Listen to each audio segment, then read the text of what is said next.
Welcome. ఇవాళ super tasty బామ్మల కాలం నాటి బంగారు వంట బెండకాయ పులుసు చూద్దామా. ఇది నిజంగానే మా వీధిలో ఉన్న బామ్మ చెప్పిన రెసిపీ. ఆమె వాళ్ళ అమ్మమ్మ దగ్గర నుండి నేర్చుకున్నదంట. సమ్మర్ లో అయితే మసాలాలు ఎక్కువ ఉన్న కర్రీస్ ఏమీ కూడా తినాలనిపించదు. అలాంటప్పుడు ఇలాంటి పులుసు కూరలు ట్రై చేయొచ్చు. వేడి రైస్ లోకే కాదు, వేడి రాగి ముద్దలోకి కూడా ఈ పులుసు అనేది చాలా అంటే చాలా బాగుంటుంది. సరే అయితే లేట్ చేయకుండా రెసిపీ చూద్దామా. దానికోసం ముందుగా కావాల్సినన్ని బెండకాయలు అయితే తీసుకోవాలి. ఇవాళ అయితే ఒక 250 గ్రామ్స్ 1/4 కేజీ బెండకాయలతో రెసిపీ చూద్దాం. తీసుకున్న బెండకాయల్ని ఒకసారి శుభ్రంగా కడిగిన తర్వాత ఏ మాత్రము తడి లేకుండా తుడిచి చూడండి ఈ విధంగా ముక్కలుగా కట్ చేసుకోవాలి. మరి చిన్న ముక్కలుగా కాకుండా మీడియం సైజ్ ముక్కలుగా కానీ లేదా ఇంకొంచెం పెద్ద ముక్కలుగా అయినా మీకు నచ్చినట్టు కట్ చేసుకోవచ్చు. ఆ తర్వాత ఈ బెండకాయ ముక్కలకి సరిపడా ఒక నిమ్మకాయ సైజు అంత చింతపండునైతే నీళ్లు పోసి ఒక 10-15 నిమిషాలు నానబెట్టుకోవాలి. నేను తీసుకున్న బెండకాయలకైతే ఇక్కడ తీసుకున్న చింతపండు అయితే పర్ఫెక్ట్ గా సరిపోయింది. ఇక్కడ బెండకాయలు ఎన్ని తీసుకున్నామో దానికి తగ్గట్టు చింతపండు ఎక్కువ తక్కువలు తీసుకోవాల్సి ఉంటుంది. సరే అయితే రెడీగా పెట్టుకున్న బెండకాయలతో పాటు ఈ చింతపండు కూడా నానడానికి పక్కన పెట్టిన తర్వాత స్టవ్ ఆన్ చేసి కడాయి హీట్ అయిన తర్వాత ఒక చిన్న టీ స్పూన్ దాకా జీలకర్ర వేసుకోవాలి. జీలకర్రతో పాటు ఒక 1/2 టీ స్పూన్ కంటే కొంచెం తక్కువగా మెంతులు వేసుకోవాలి. ఇక్కడ మెంతులు అనేవి మరీ ఎక్కువ వేసుకుంటే చేదు వస్తుందని గుర్తుంచుకోవాలి.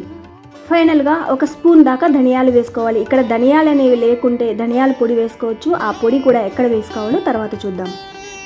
ఆ తర్వాత వీటిని లో ఫ్లేమ్లో ఇవి రంగు మారి మంచి స్మెల్ అయితే వస్తుంది, అప్పటిదాకా వేయించుకోవాలి.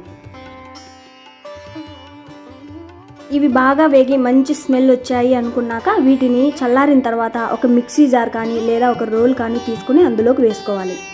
ఈ కర్రీలో మసాలా రోట్లో దంచుకుంటేనే టేస్ట్ అనేది బాగుంటుంది. టైం ఉంటే ఈ విధంగా రోట్లోనే దంచుకోవడానికి ట్రై చేయండి. వీటిని ఆల్రెడీ వేయించుకున్నాం కాబట్టి క్రిస్పీగా ఉంటాయి, ప్లస్ తొందరగా మెదిగిపోతాయి, ఎక్కువ టైం కూడా పట్టదు. చూడండి దంచుకున్న పొడి అనేది మరీ మెత్తగా స్మూత్గా లేకుండా కొంచెం బరకగా అయితే ఉంటుంది. ఈ విధంగానే ఉండాలి. ఈ విధంగా రెడీ చేసుకున్న ఈ పొడిని అయితే ఒక ప్లేట్లోకి తీసుకోవాలి. ఇదైతే దాదాపుగా ఒక 2 స్పూన్స్ దాకా అయితే ఉంటుంది. ఆ తర్వాత అదే రోల్ తీసుకొని అందులోకి ఇంకొన్ని మసాలాలు వేసి దంచుకోవాల్సి ఉంటుంది. ఇందులోకి దాదాపుగా ఒక 7-8 దాకా మీడియం సైజ్ ఎండు కొబ్బరి ముక్కలు వేసుకోవాలి. ఇక్కడ ఎండు కొబ్బరి పొడి ఉన్నా వేసుకోవచ్చు. ఆ తర్వాత రుచికి సరిపడా బెండకాయ పులుసులో చింతపండు టమోటాలు వేస్తాం కాబట్టి ఆ పులుపును బ్యాలెన్స్ చేయాలంటే కొంచెం కారం ఎక్కువే పడుతుంది. దానికి తగ్గట్టు తినగలిగే కారాన్ని బట్టి ఇక్కడ కారం వేసుకోవాలి. ఫైనల్గా ఒక 1/2 టీ స్పూన్ దాకా పసుపు, రుచికి సరిపడా సాల్ట్ కానీ లేదా రాళ్ళ ఉప్పు కానీ వేసి ఈ మసాలాలని మెత్తని పొడిలా దంచుకోవాలి. ఇందాక జీలకర్ర మెంతి వేయించుకున్నప్పుడు అక్కడ ధనియాలు లేకుంటే ఇక్కడ ఒక చిన్న టీ స్పూన్ దాకా ధనియాల పొడి వేసుకోవచ్చు. ఇందులో వేసిన ఎండు కొబ్బరి మెత్తగా మెదిగింది అనుకున్నాక ఇందులోకి ఒక 10 దాకా తొక్క తీసేసిన వెల్లుల్లి రెబ్బలు వేసుకోవాలి. వీటిని మరీ మెత్తగా కాకుండా అక్కడక్కడ వెల్లుల్లి రెబ్బలు కనిపించేలా గ్రైండ్ చేసుకోవాలి. మిక్సీ జార్లో అయితే జస్ట్ ఒక జర్క్ ఇస్తే సరిపోతుంది. ఇక్కడ గుర్తుంచుకోవాలి, ఇక్కడ వేసినవన్నీ నేను తీసుకున్న 1/4 కేజీ బెండకాయలకైతే ఈ మసాలా మొత్తం సరిపోయింది. బెండకాయలు ఎన్ని తీసుకున్నామో దాన్ని బట్టి మసాలాలు ఇక్కడ ఎక్కువ తక్కువలు వేసుకోవాల్సి ఉంటుంది. చూడండి అక్కడక్కడ వెల్లుల్లి రెబ్బలు అనేవి కనిపించేలా ఈ విధంగా గ్రైండ్ చేసుకోవాలి. ఆ తర్వాత ఈ మిశ్రమాన్ని కూడా ఒక ప్లేట్లోకి తీసి పెట్టుకోవాలి. ఈ పొడి మొత్తం బెండకాయ పులుసు అనేది కొంచెం పల్చగా చారులా ఉండడానికి అయితే సరిపోతుంది. పులుసు అనేది కొంచెం చిక్కగా ఉండాలి, కొంచెం గ్రేవీలా కావాలనుకుంటే ఇక్కడ వేసినవన్నీ ఇంకొంచెం వేసుకోవచ్చు. సరే ఇలా రెడీ అయిన ఈ పొడిని అయితే పక్కన పెట్టేసి ఆ తర్వాత స్టవ్ ఆన్ చేసి కడాయి హీట్ అయిన తర్వాత ఒక 4-5 స్పూన్స్ దాకా ఆయిల్ అయితే వేసుకోవాలి. వేసిన ఆయిల్ బాగా హీట్ అయిన తర్వాత లో ఫ్లేమ్లోకి ఉంచి ఆవాలు జీలకర్ర ఒక 1/2 టీ స్పూన్ దాకా వేసుకోవాలి. ఇక్కడ ఇష్టమైతే ఉద్దిపప్పు శనగపప్పు కూడా వేసుకోవచ్చు. వీటితో పాటుగా ఒక ఎండుమిర్చిని ఈ విధంగా తుంచి వేసుకోవాలి. ఆ తర్వాత ఆవాలు మొత్తం చిట్పట్లాడి జీలకర్ర కూడా వేగి మంచి స్మెల్ వచ్చాక ఇందులోకి ఒక పెద్ద సైజు ఉల్లిపాయల్ని చిన్న ముక్కలుగా కట్ చేసుకోవాలి. ఒక 3-4 దాకా పచ్చిమిర్చిని మధ్యలోకి పొడుగ్గా కట్ చేసి వేసుకోవాలి. ఈ ఉల్లిపాయలు ఫాస్ట్గా వేగడానికి సాల్ట్ కానీ రాళ్ళ ఉప్పు కానీ వేసి ఈ ఉల్లిపాయలు లైట్గా రంగు మారేంత వరకు మీడియం ఫ్లేమ్లో వేయించుకోవాలి. ఉల్లిపాయలు ఈ విధంగా లైట్గా రంగు మారిన తర్వాత ఇందులోకి ఇందాక రెడీగా పెట్టుకున్న ఈ బెండకాయ ముక్కలు వేసుకోవాలి.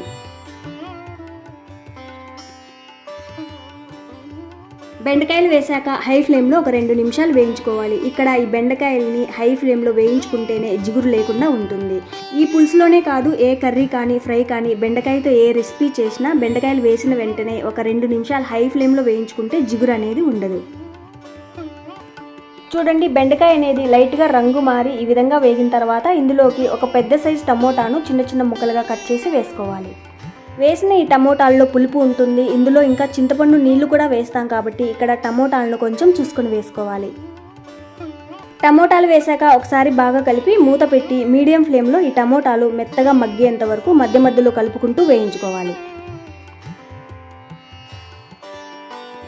చూడండి, టమోటాలు ఈ విధంగా మెత్తగా అవ్వాలి. దాంతోపాటుగా ఇక్కడ ఉన్న ఈ బెండకాయలు కూడా ఒక 50% మాత్రమే వేగిపోయి ఉండాలి. ఆ తర్వాత ఇందులోకి రెండోసారి గ్రైండ్ చేసుకున్న కొబ్బరి వెల్లుల్లి పొడి వేసుకోవాలి.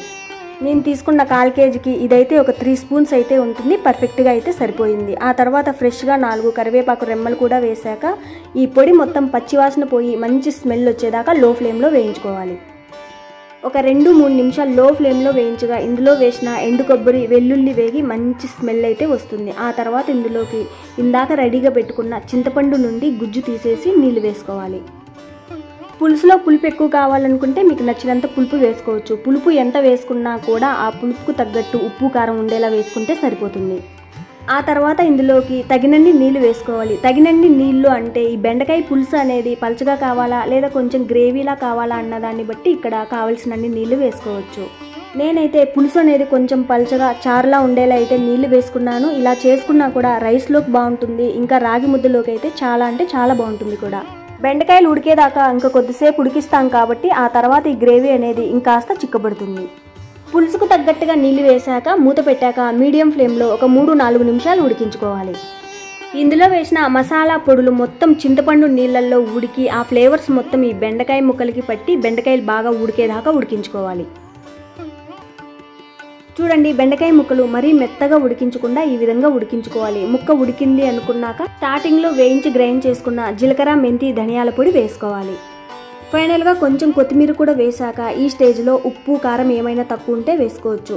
అంతా ఓకే అనుకున్నాక మూత పెట్టి మీడియం ఫ్లేమ్లో ఒక 2-3 నిమిషాలు ఉడికించాలి. చూడండి, ఈ మాత్రం పలుచగా ఉన్న ఈ గ్రేవీ చల్లారిన తర్వాత ఇంకాస్త దగ్గర పడుతుంది. అంతే, సింపుల్గా అయిపోయిన ఈ బెండకాయ పులుసులో పులుపుకు తగ్గట్టు ఉప్పు కారం పడ్డాయంటే మాత్రం బెండకాయ పులుసు అద్దిరిపోతుంది. అంతే, ట్రై చేసి చూడండి, మీకే తెలుస్తుంది ఎంత బాగుంటుందో. సరే అయితే మరో సింపుల్ రెసిపీతో మళ్ళీ కలుద్దాం. Thank you for watching.